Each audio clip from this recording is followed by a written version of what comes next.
আমার নাম অনিতা এবং আমি মার্কেটিং এক্সিকিউটিভ পদে চাকরি করছি। আমি জানতে চাই যে শেষ পর্যন্ত সকল মুসলিম নাকি জান্নাতে যাবে এবং যারা অমুসলিম তারা সবাই জাহান্নামে যাবে।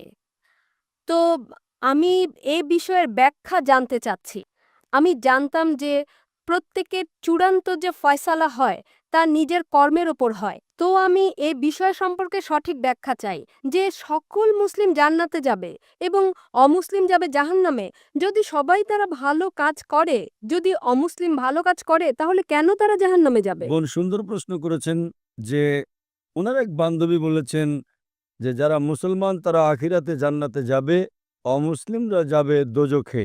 মুসলিম মানে সে যে শান্তি অর্জন করে আল্লাহ সুবহানাহু ওয়া তাআলার নিয়ম অনুযায়ী চলে, কোরআন ও হাদিসের অনুসরণ করে, তাকে বলে সঠিক মুসলিম। এটা একেবারে সঠিক যে কর্মগতভাবে যে সঠিক মুসলমান সে ইনশাল্লাহ জান্নাতে যাবে।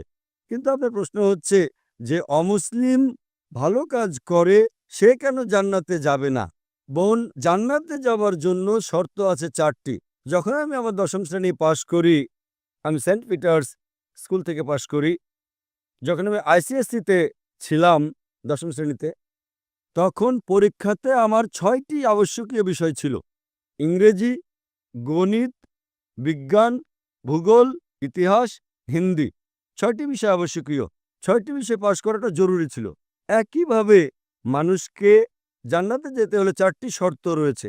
তা লেখা আছে সূরা আল আসরে, সূরা নম্বর 103, আয়াত নম্বর 1, 2, 3, যাতে আল্লাহ তাআলা বলেন, ওয়াল আস ইন্নাল ইনসানা লাফি খুসর ইল্লাল্লাযিনা আমানু ওয়া আমিলুস সলিহাতি ওয়া তাওয়াসাউ বিল হাক্কি ওয়া তাওয়াসাউ বিস সাবর। আল্লাহ সুবহানাহু ওয়া তাআলা শপথ করছেন সময়ের, আসরের। নিশ্চয়ই মানুষ ক্ষতিগ্রস্ত, শুধু তারা যারা 4টি বিষয়ে সাফল্য লাভ করে তারা ক্ষতিগ্রস্ত নয়। আর সে 4টি বিষয়: ঈমান, নেক আমল, মানুষকে সত্যের উপদেশ দেওয়া ও ধৈর্যের উপদেশ দেওয়া।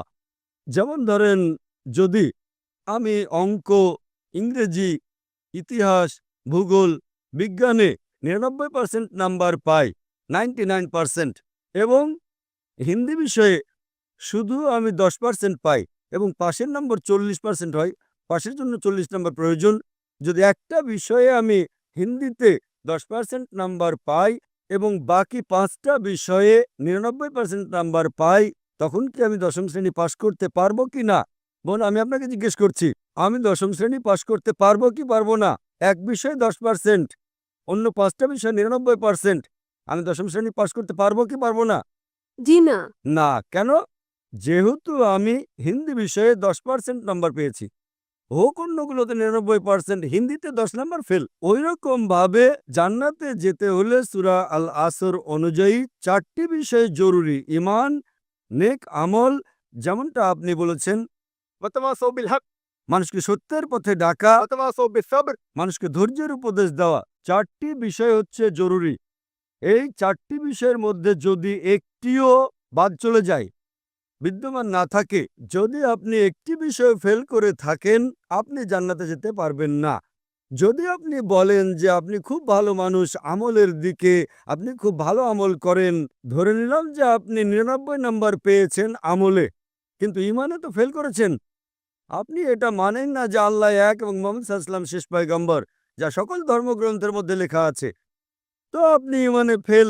আপনি যতই নেক কাজ করেন, 99% নাম্বার পান, 100 নাম্বার পান, বাকি 3টা অংশে কিন্তু ঈমানে ফেল হলে তো আপনি জান্নাতে যেতে পারবেন না।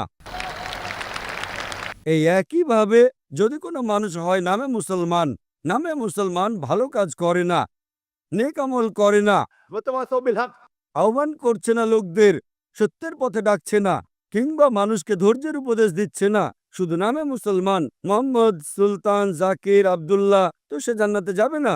তাকে জান্নাতে যেতে হলে ঈমান, নেক আমল, মানুষকে সত্যের উপদেশ ও ধৈর্যের উপদেশ দেওয়া, 4টি বিষয় দরকার। এই জন্যই আপনার আমল যতই ভালো হোক, যদি ঈমান না থাকে যে আল্লাহ এক এবং আল্লাহ তাআলা ছাড়া অন্য কারো ইবাদত করা উচিত নয়, এবং এটাতে ঈমান নেই যে মুহাম্মদ সাল্লাল্লাহু আলাইহি সাল্লাম শেষ পয়গম্বর, তা আপনি জান্নাতে কখনোই যেতে পারবেন না। বোন, আপনি কি আমার উত্তরে সন্তুষ্ট হয়েছেন? জি হ্যাঁ,